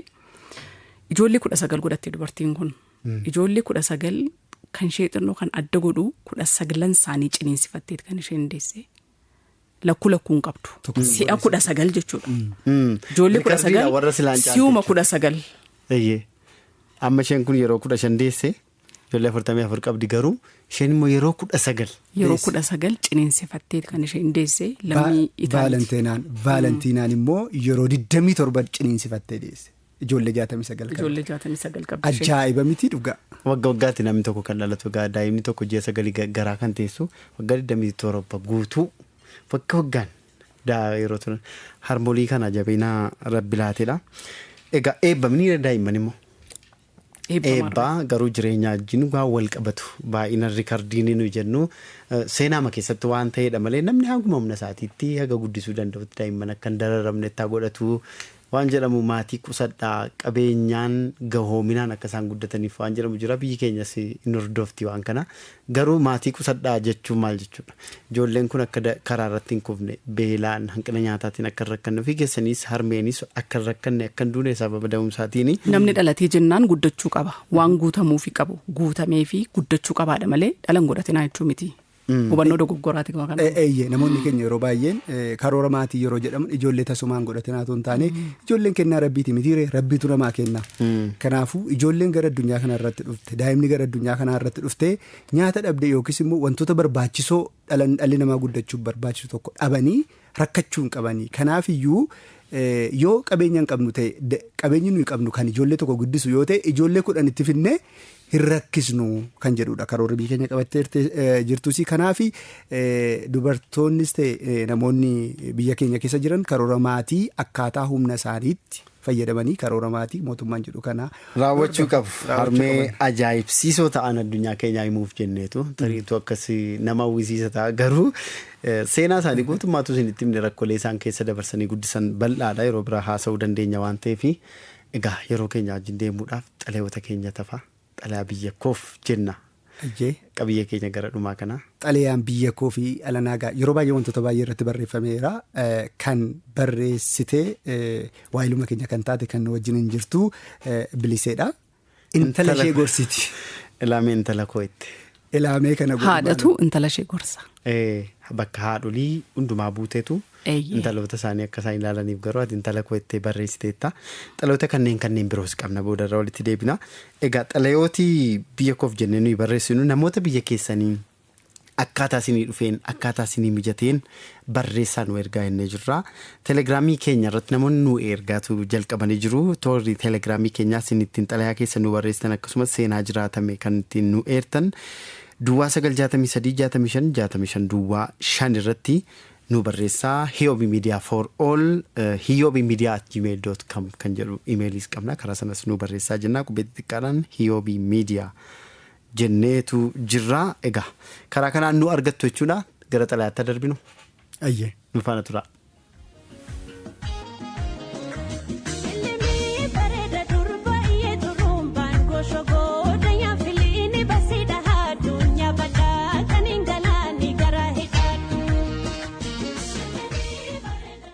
Yaan talakoo gorsa haadhummaa koo kabajjee akka ati karaa jireenya kee qajeelfattuufan xalayaa kanaan gorsa koo siif gumaachuu kooti.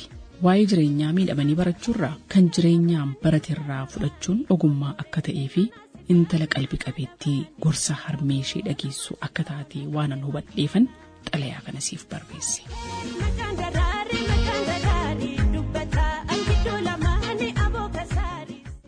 Ilaamee yaan talakoo seenaa jireenyaa korraa yoon siif eegalee wayya. Yeroon abbaa keetti heerume innis waan inni qabus qaqalloo turan garuu an walumaan hundi keenya iyyuu akka guddannuun filadhe. Kunoo har'a qabeenyi qe'ee keenya jiru kun marti konkolaataa fi mana kana dabalatee waan nuti xixiqqoo sanarraa eegalleedha. Har'a lamaan keenya iyyuu ija jaalalaan waan qabnu kana keessatti wal ilaalla. Waanan kana jedhuufi siif gala kormee koo.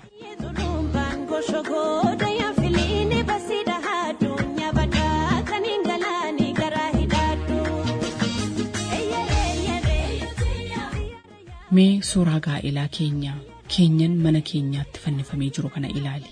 Yeroo hundumaa akkan faara tolaadhaan ilaalu hinuma hubatta. Ijoollummaa lamaan keenyaatu keessa jira. Seenaan keenya kanuma lamaan keenyaa waliin qabnudha. Waan sitti immoo yeroo kana abbaan kee saayikilii oofa. dhiironni konkolaataa xixiqqoo oofan baay'ee turan. Konkolaataa sana ija kooniin man argan ture. Garuu saayikilii abbaa kee waliin yoon deemeen fuulla'a jedhee yaade. Argitee gaabbeeraare tasuma hin gaabbus intala koo. Isin ijoolleen jabanaa waan jabana keenyaa kana gowwummaatti ilaaltu. Propos godhe moo maal isa jettan kana baay'ees nan gammachiisu. Keessumaayyuu inni isin erga waliin jireenya jalqabdanii maatii beeksifattan suni tasumaan liqinfamu. Hidda firoomaa osoo waliin qoratiin kabaja qarrummaa inni isin gatii dhabsiiftan sun ana haadha kee baay'ee na mufachiisa. Sitti meera garuu of eeggadhu intala koo.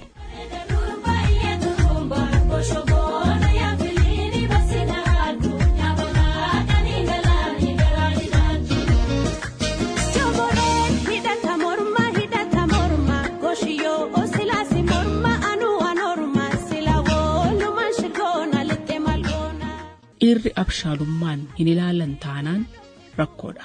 Lookoo dhaabbii tolu, simboo qabeessaa fi kan muudii qabu isa jettan ta'uu isaa qofaan ilaalin. Yoo iji isaa kan iddoo sagal ilaalu ta'e sittaafu isa gabaabaa furdaa gowwaattiin jettan sana siin wayya.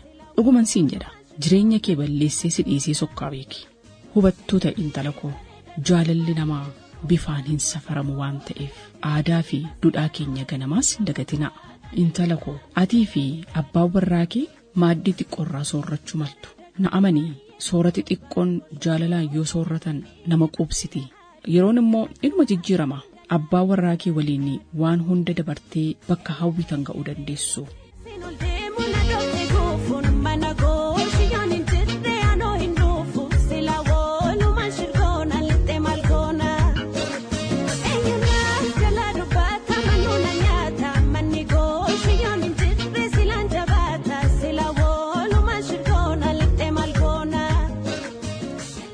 Ilaamee intala koo dhiironni yoo of dandeessoo taate si kabaju caalaatti siin boonu waan hundumaan hirkattuu akka hin taaneef jabeessi hojii barii galii kan kee ta'ee qabaadhu.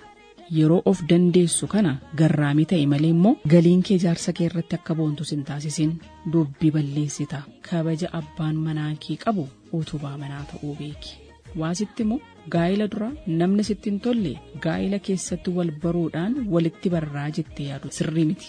Nama itti heerumtu gaa'ila dura akka jaallattu adda baafadhu adaraa. Mucaa koo ani yeroo kamuu haadha kee akkan ta'ee fi akkan baay'ee si jaalladhu beekta. Gaa'ila booda garuu dhimma gaa'ila kee fiddee dhuftee akka anaan na dhamaaftu tasumaa hin fedhu. Gaa'illi gorsa nama sadaffaa hin barbaadu. Adaraa kee abbaa manaa kee kabaji. Jaalalaan dhimma keessan hundumaa yeroo gaariittis yeroo rakkoottis mari'achuun furachuu barachuu qabdu. Tokkummaan maatii kana qofaa miti. Ijoollee keessanitti tokkummaan haasa'uu qabdu. Abbaan isaanii waa'u kan jedhe isaan duratti atis waa'u jechuun dirqama. Booddeellee qofaatti isa kadhadhootii amansiifadhu malee qaawwaa garaagarummaa keessanii argachuun ijoolleen keessan yoo garee qabatanii kanaan guddatan rakkoo garaagarummaa guddaatu maatii keetti fidaa beekadhu.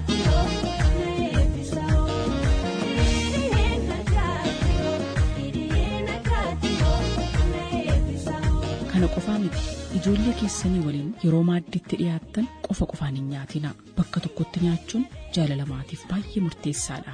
Intala koo waan hundumaarraa aadaa fi duudhaa saba keetii maatii kana keessaa baatee maatii bal'aa bira yeroo deemtu akkaataan dubbii fi jiruuf jireenya kee si kabajas si salphisas. Haadha laalii intala fuudhii jedha Oromoo. Maqaa koo eegee adaraa kee jedhime gorsa baay'eef ta'in jedhini haadha maatii biliseerranaarra.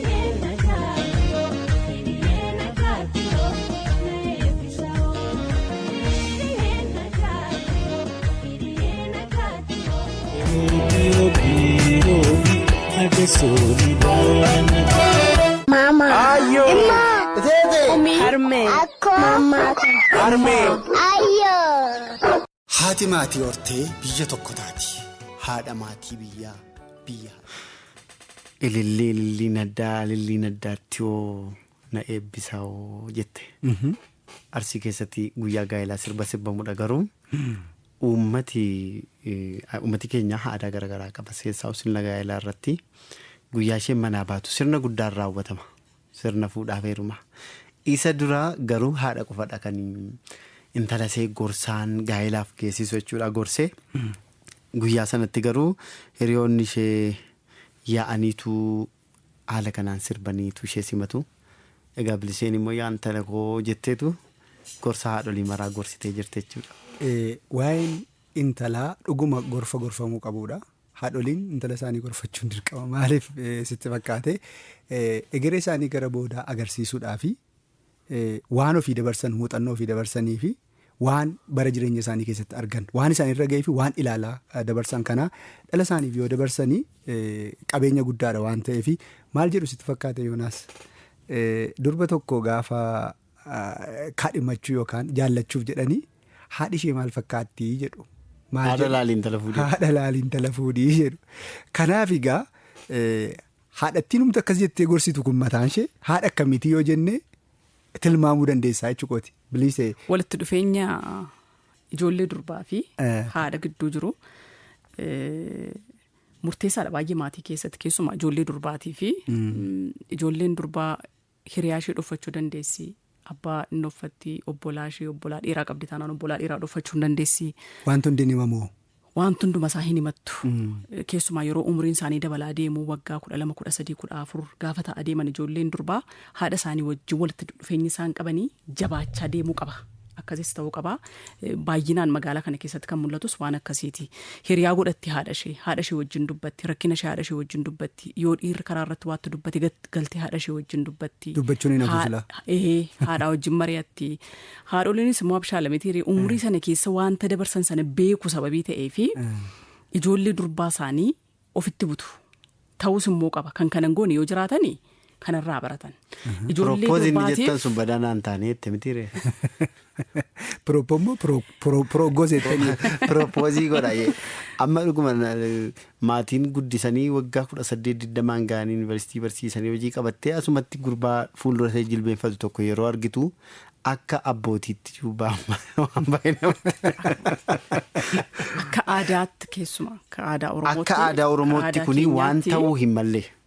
Aadaa qabna mitiire. Baasii gaa'elaa hir'isuun wantoonni garaagaraa numa jiru garuu. Tariitii waanuma lixaa dhufe kana waan jajjabeessinuuf waan nutti fakkeessinuuf magaalaa kana keessatti baay'ee baay'ateera.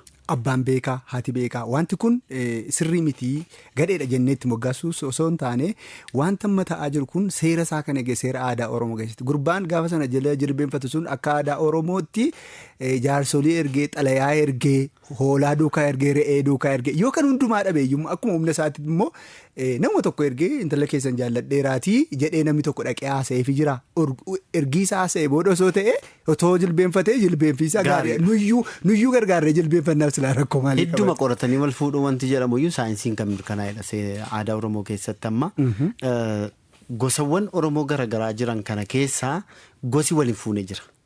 Gosa kee fagoo atamma giddugaleessa kana tuulamatti dhalattee kaatee Arsii yookaan Wallaggatti iddoo gara biraatti jechuudha. Gosa Macaaf Tuulamaa Sikkoo Mandoo kan jennu kana keessatti gosatti hin fuunee jira. Gosa firoomaa 7 darbuu qaba jedhanii abbootiin keenya kaan seera jira waan ta'eef sana wajjin wal qabatee seera uumamaa fayyaa ijoolleef saayinsiin kan mirkaneessu waan baay'ee jira waan ta'eef tarii magaalaa kana keessatti ijoollee yeroo guddifnu of eeggannoo wal qorachuun dirqama ta'a jechuudha. Qorachuun dirqama. Fuudhuudhaaf ikkoo akaakayyuu 7 lakkooftee fuutaadha Oromoon. Immee akaakayyuu 7 yeroo jennu maal sitti fakkaate amma dhuguma dhaloonni seenaa abbaasaa akaakayyuu isaa dabarsee beekaa laata iddarra dhufe yoo jenne baay'ee rakkisaadha beektaa. Kanaaf Oromoon gaafa fuudhuuf jettu akaakayyuu 7 lakkaa'ii yoo wal fuute hirmii walitti taataa dhalli sin gidduudha dhalatu dhala abaaramaa ta'a qurcii ta'a oliin deemuudha. Keessumaa naannoo magaalaatti miti reekoo wanta akkasii kun dhalatu koo. Magaalaatti amma magaalaa kana keessatti hundumaa namni wal qorachuun dirqama aadaa isaa abbootiin dirqama isaanii fudhachuu qabu.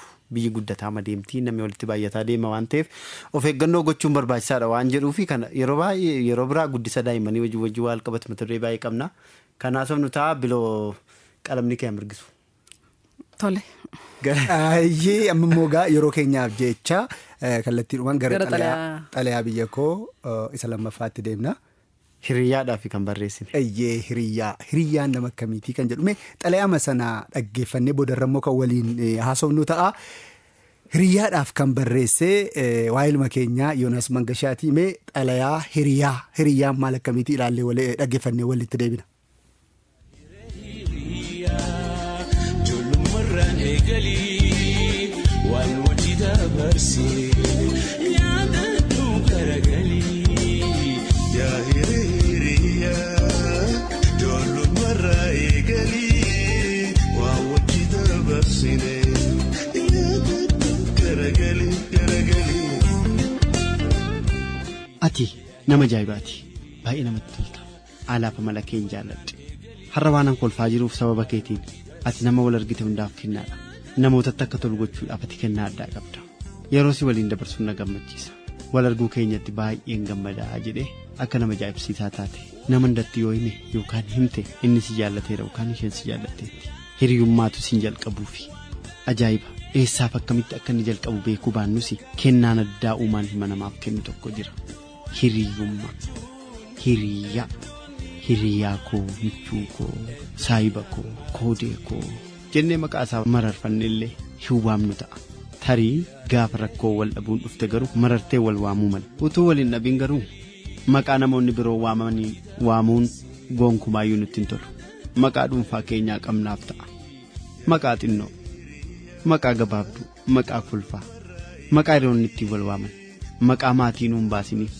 Yaa hiriyaa ijoollummaarraan eegalii waan wajji dabarsee yaadadhu garagalii. Hiriyummaan baay'een isaa jireenya keenya keessatti marsaa murtaa'e tokko qofaaf kan turudha.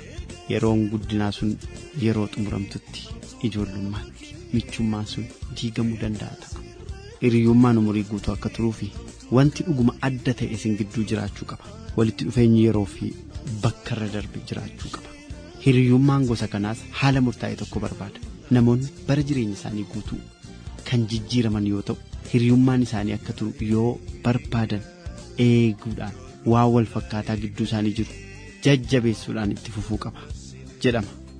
Haala addaatiin hiriyummaan dhugaammoo jira. Inni kun haal duree tokko malee kan wal jaallatanii jedhama. Kun jaalala maatii keerra yookaan hiriyaa gaa'ela keerraa argachuu dandeessurraa waan adda ta'e wayiiti. Hiriyoonni dhugaa jaalala haal duree tokko malee agarsiisu dugda baasas hin eegan. Hiriyaan gaariin qabeenya hin argamne madda gammachuuti. Hiriyaan dhugaan lubbuu tokko qaama lama keessatti jiraattuu jedhama. Michuu waan fedhes ta'u irratti abdachuu dandeessu. Hiriyaan kee koodeen kee michuu kee akka ta'e sitti himuun hin barbaachisu. Garaa kee beeka. Inni sitti himu gonkumaa san hiriyaa keeti an akkas keeti siin jedhu garaa keessa wal beektu. Hiriyummaan ijaarsatti yoo fakkeeffamu simintoo yoomiyyuu addunyaa kana walitti qabsiisuu jedhama. Hiriyummaan obbolummaa Waaqayyo hin kenninedhas jedhama. Fagoo marraati walitti si fidee obbolaa si godha. Yaa hiriyaa ijoollummaarraan eegalii waan wajji dabarsee yaadadhu garagalii. Hiriyaan seenaa kee darbe hubatee egeree keetti amanu akkasumas akkati jirtutti kan si fudhatudha. Hiriyaan dhugaa sababa ka'uu kee malee sababa kufaatii keetii tasuman ta'u gonkumaa karaa kee hin gufatu. Hiriyummaatti kufuuf suuta jedhe garuu jabaadhuuti itti fufsiisi malee sababa kufaatii hiriyummaan ta'e. Hiriyummaan dhugaan kan uumamu yeroo namni tokko si cinaa dhaabatee si gargaaruuf qophaa'udha. Hiriyaan dhugaa haalaaf miira kee hubata. Hiriyummaan dhugaa nama tokko wajjin yeroo qulqullina qabu dabarsuutti gammachuun yeroo sitti dhaga'amu si'a ta'u yeroo tokko tokko immoo bakka tokkotti waan dhaabate fakkaata ni qabbana.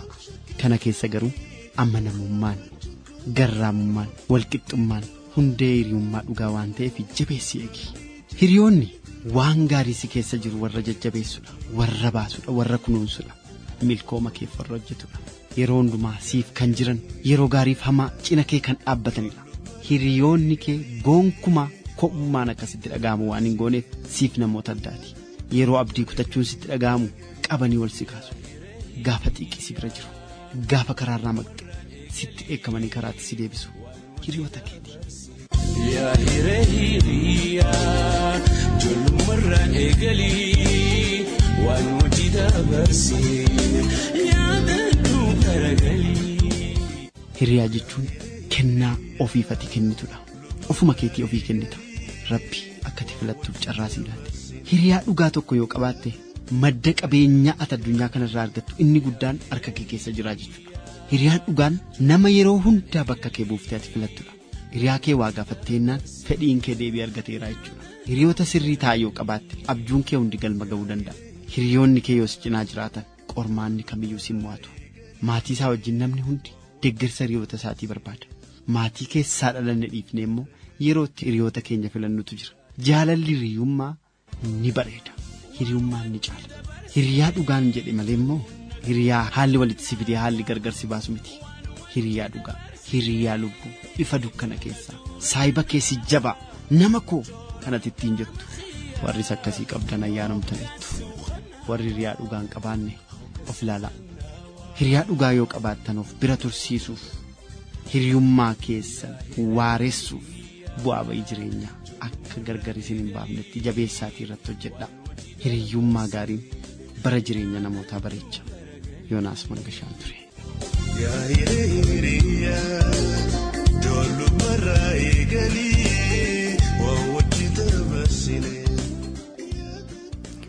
Hayyee deebineerraa kabajamtoota dhaggeeffattoota keenyaa Hiyyoobii miidiyaa for ooliin qophaa'ee karaa AMNFM 96.3 kan isa bira ga'uu sagantaa haadha maatiirra jirra. Sagantaa haadha maatiirraa immoo dhufnee gara sagantaa xalayaa keenyaa irra geenyerraa. Xalayaa keenya lammaffaatiin hiriyaa maal jedhe sitti fakkaate Yoonaas qalamni kee amirgisu hin gu'inii kana caalaa barreessi galatoomaa jenna.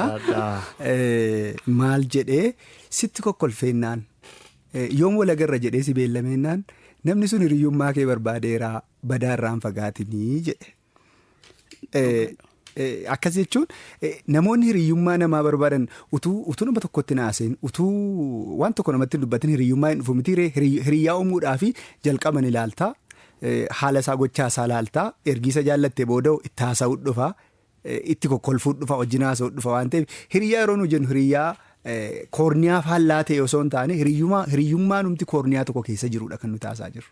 Hiriyyummaan ijoollummaadhaa kaasee umriidhaan jira mitiiree ijoollummaatti hiriyaa qabdaa yeroo guddatti mana barumsaa galtu hiriyaa mana barumsaatii qabdaa yeroo of dandeessee hojii kee jalqabdu bakka hojiitii hiriyaa qabdaa namni tokko biyya lafaa kanarra jiraate yeroo darbu hundumaa keessatti hiriyaan qabaata garuu hiriyaa dhugaa argachuu isa jedhuudha. Ayyee hiriyaa dhugaa gaafa argatan akkamittiin argachuu duwwaanis immoo ga'aa miti. Isa argatan kan itti fayyadamuun hojiirra oolchuun kan abbaati jennaa. Egaa yeroo keenyaaf jecha namoonni yaada keessan nuun ga'uu barbaada. Akkuma kana xalayaa barreessanii xalayaa biyya koof iddoo jedhu kanatti namoonni hirmaachuu barbaadan karaa sagalee keessanis waraabdanii nu erguu yoo barbaadan akkuma kana immoo barreeffamaanis xalayaa biyya koof jedhu waan barbaadaniif barreessanii nu biraan ga'uu barbaadanii karaa toora bilbila keenyaa duwwaa 9636565 telegiraamii keenyarraan jechuudha karaa telegiraamii keenyaa nu barreessaa jenna. Namoonni yaada nuuf kennuu barbaadan immoo jechuudha karaa toora bilbilaa duwwaa 11 17 duwwaa 84 akkuma kana duwwaa 11 15 76 akkuma kana immoo karaa ergaa gabaabaa 8288 nu qooduu dandeessu isiniin jenna. Ergaan dhaggeeffattoota keenyaa dirqama nu barbaachisa utubaa keenya waan ta'eef dhaggeeffattoota keenyaan ergaa keessan nu biraan ga'aa ittiin jenna. Gara xalayaa keenya sadaffaatti ceenaa xalayaa dhimma obboleettii irratti barraa'ee. Ayyee xalayaan dhimma obboleettii irratti barraa'e. Keenyarraa kan nu ergame. Ayyee xalayaan kunii dhaggeeffattootuma keenyatu xalayaa barreessanii isa barreessan kan ammoo karaa toora bilbilaa keenya karaa toora telegiraamii keenyaa nu erganii nummoo gulaallee irra deebi'anii dubbisanii vooyisii yookiin sagaleedhaan nu ergitee Roomaan Efreem jedhamti xalayaa nu barreessiteetti meegaa. Xalayaa isheen obboleettii isheetiif barreessitee xalayaa addaatii sanuu obboleettii kam isheen isinis gaaffii haa ta'u dhaggeeffadhaatii boodarraa walitti deebina.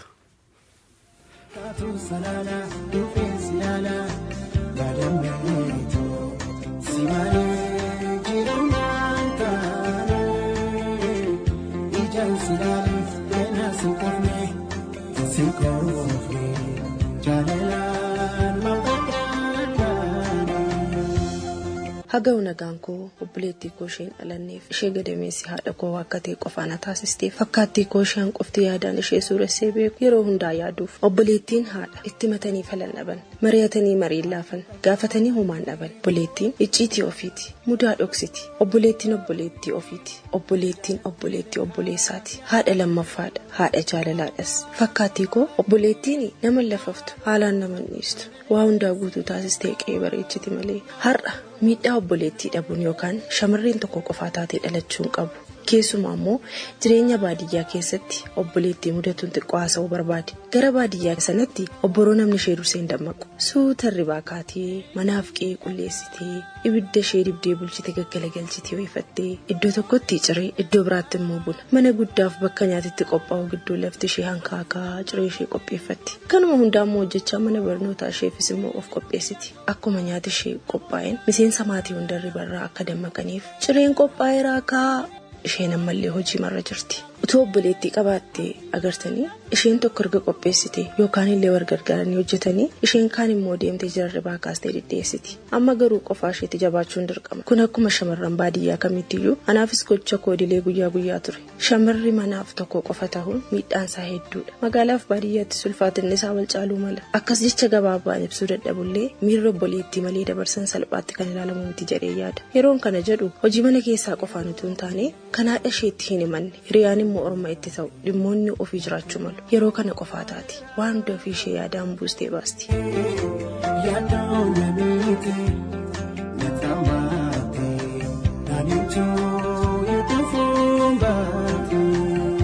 Kan ishee miidhuuf ishee gargaaru wal bira qabuu yaalti. Kana keessatti wantoonni isheen jabaattee mo'attu jiraatan illee marii dhabammoo wanti isheen miidhamtu jabina isheen ol ta'uu mala. Obboleettii koo ishaan qaamaan hin argine yeroo hundaa garuu qalbii koo keessa jirtu. Isheen yaadaan bifa ishee beeku hin qabnee koo akka qabeenya guddaa lakkaa'adhu. Fakkaattii koo jaallatamtuu maatii keenyaa taatee ishee allaphee kootti himadhu. Laamee fakkaattii koo silaa utuu tinaaf dhalattee obboleettii na taasisteetta ta'e xalayyaan kun saada keef jaalala keen dabaalama ture. Akkamitti akkan si ibsadhu faadhabee jechuun ni bakka miira konaaf hin bu'an ture.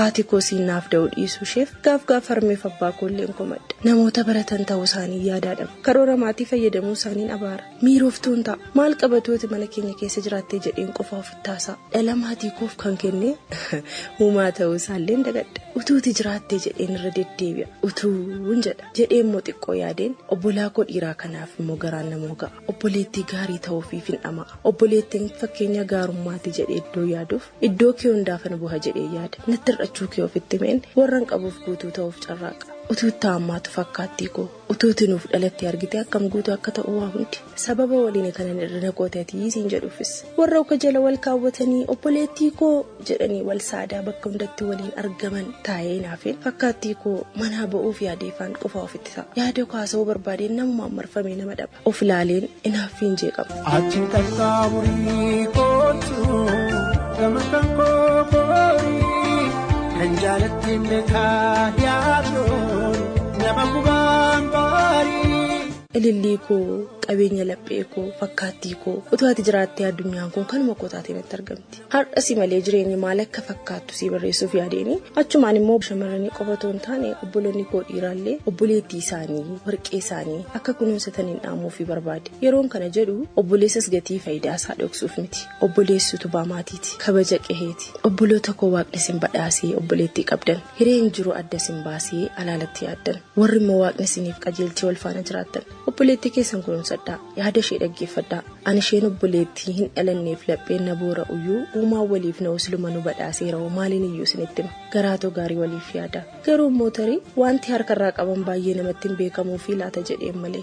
Egaa waaqayyo obboleettii keessan isiniif eegu. Nagaa isheetti gammaddee isiniif haa jiraattu. Wal bira isin haa jiraachisu. Nagaan obboleettii hundaaf. Ani obboleettii hunda keessanii Roomaan Efreem Leencaan ture.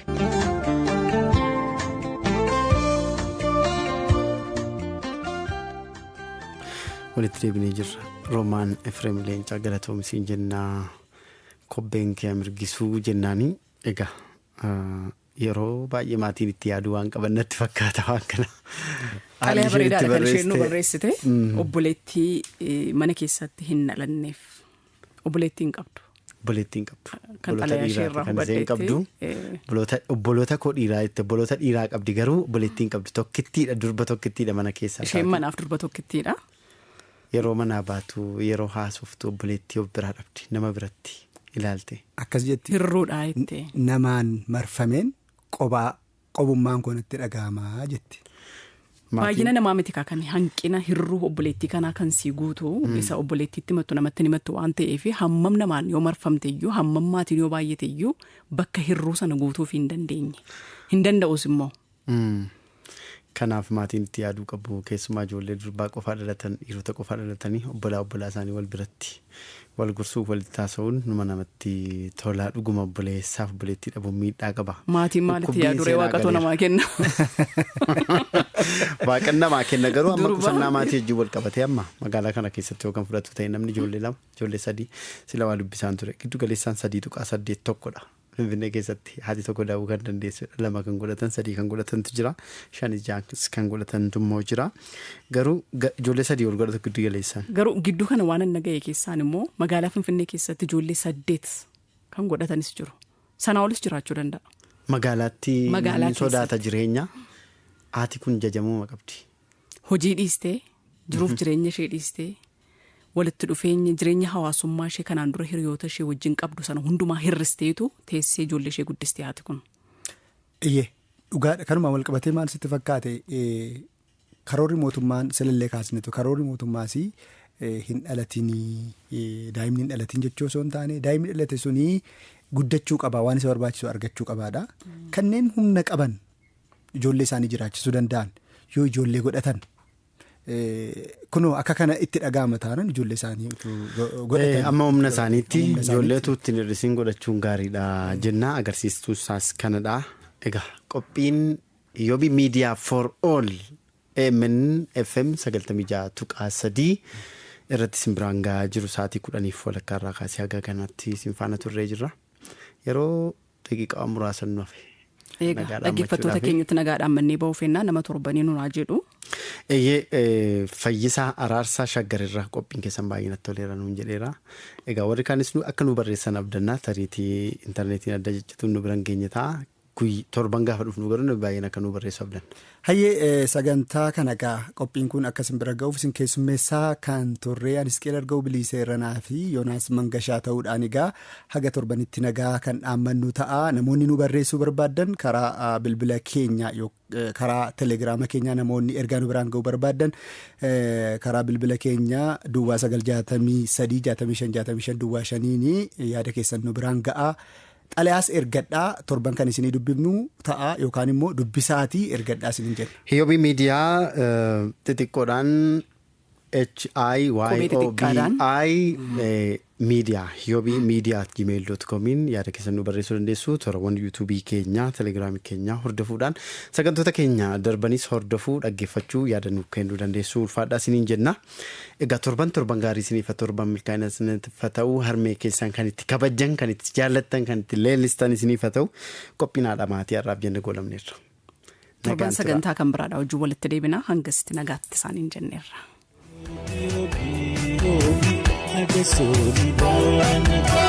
Mama.